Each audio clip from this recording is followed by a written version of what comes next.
Hey guys, Brian Hilliard here, author of the best-selling book Networking Like a Pro, and I am fired up here today because we are going to address a question that comes up a lot when people ask me about getting paid speaking engagements.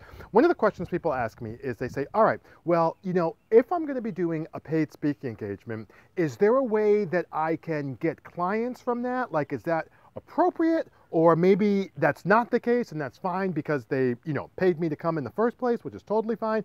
What's kind of the deal with that? And it's a great question. It's something that, again, comes up a lot. And the short answer is absolutely you can get clients. And absolutely you can leverage, obviously, the time that you have on the stage in order to do that. However, the manner in which you do that, you want to make sure that you're doing it the right way so that it's appropriate and comes across in a way that, like I said before, is appropriate and not out of school. So let's step back and let's kind of set up your presentation so that the idea of you're looking and working and engaging more clients comes about more organically versus, hey, buy my stuff, buy my stuff. All right, so here's how you want to think about this. I have what I call the 5x5 approach, all right? And quite simply, it is based off of the fact that you have 5 sections of your presentation and they are 5 minutes each. Now, obviously that's predicated on a half-hour presentation. If you've got like a 45-minute or even a 60-minute dialogue or whatever, then it's maybe a 5x7 or a 5x10. You get the idea. But there's definitely 5 sections that you want to be able to go through. And you can add some different points to this, but I just want to give you the framework that I use. And inside of this framework, you'll really see how easy it is to be able to make mention of the fact that you work with people and to invite people to potentially work with you. All right, 5x5. For the sake of discussion, we're going to position this as like a half-hour keynote, okay, 40-minute keynote. Again, if it needs to be longer, that's fine. You can even do 7x7, right, where you could make, 7 sections and 7 minutes each. It's not a problem. All right, here we go. Section number 1 is going to be the first 5 minutes, okay? And what you're doing there is you are telling people who you are, a little bit about yourself, and why what you're getting ready to talk about is so important.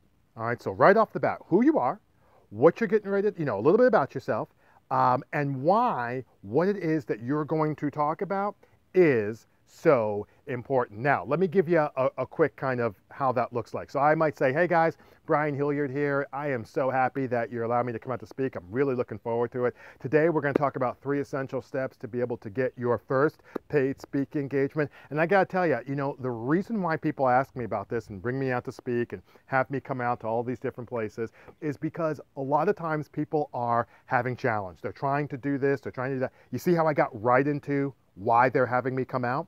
And then here's the thing. And then I say, but before I get it, so that's what we're going to talk about today. But before I get into all of that, let me tell you a little bit about myself. And then I go into my story.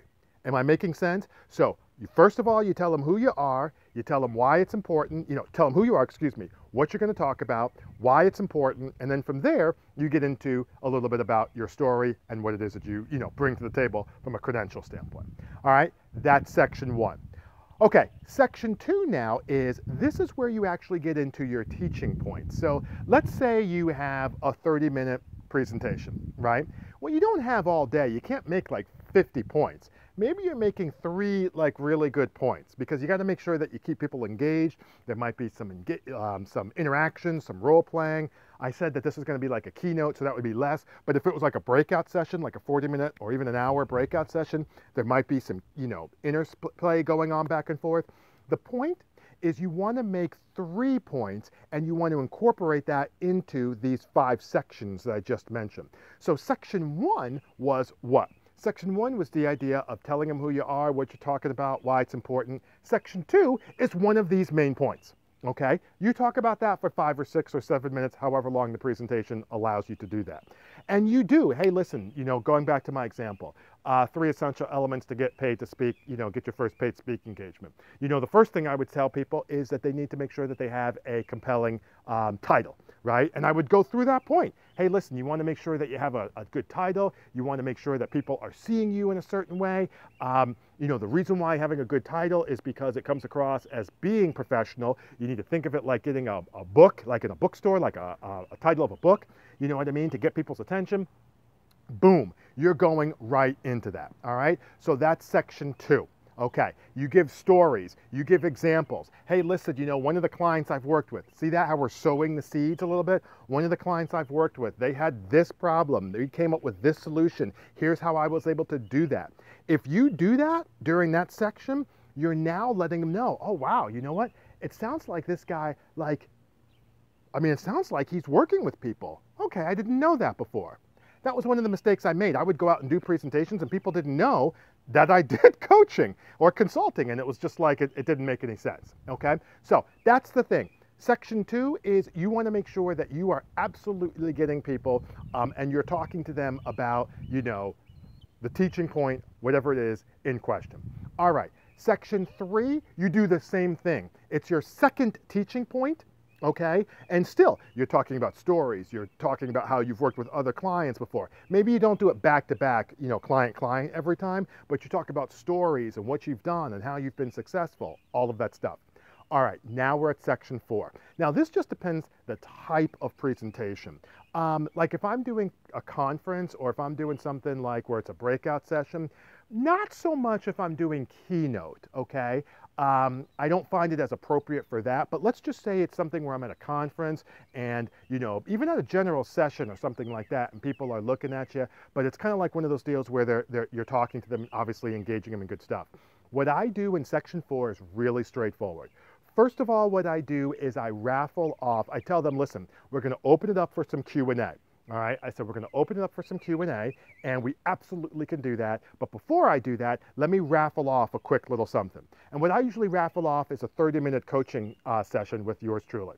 So I'll say we've got our program on this, that, and the other, XYZ, here's how it works, pull a name out of the hat. Usually people put their business cards in, pull the name out of the hat, winner, winner, chicken dinner, everybody claps, bing, bang, boom. I actually did this at a conference in California. Okay. Then what you do right after that, the second part, is you say, well, listen, I know that people weren't able to win. Not everybody could win. Here's what I'm doing. I'm actually going to be sticking around afterwards and talking. So if you want to do that, you absolutely can. And also, I have right here in my hand, you have a actual clipboard.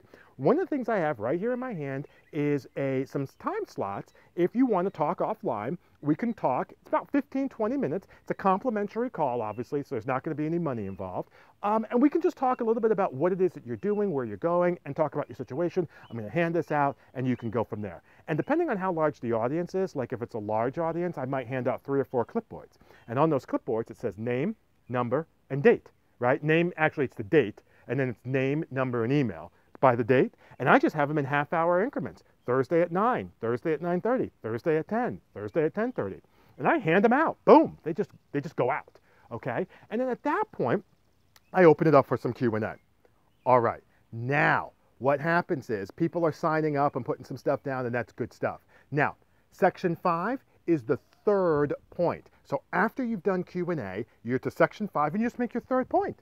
All right, hey, listen, you're teaching this, blah, blah, blah, blah, blah. And then you just finish up. You say, listen, I know we've got the sheet going around. If somebody hasn't gotten the chance to sign on yet, I'll be in the back, like I said earlier, so that's no problem. You can certainly take it with you there. But you know what? Listen, I really appreciate you coming out and helping me have, you know, being able to have me come out and speak. My name is Brian Hilliard, and I really appreciate your time. And that is it. I mean, bam, bam. Now, if you have some books, you might say, listen, I've got some books in the back. You're more than welcome to swing by. Like, that's fine. I've done that, okay? But the point is that the whole point from a presentation is to be able to give good stuff, and from that good stuff, have an opportunity to work with people if you're going to do some coaching one-on-one. Okay, before you can work with people one-on-one and without being salesy at the stage, is you need to talk with them offline. Okay, so in order to talk with them offline, you send out a clipboard with names and with slots and dates, and they put in their name and number, and you pass that around, and you are good to go. All right, that is how you do it. If you have some resources, you mention that real quick as well, and you are in good shape. Anyway, hopefully that makes sense. Hopefully that's something that you can see yourself doing. But in the meantime, my name is Brian Hilliard, saying so long, take care, and thanks so much for your time.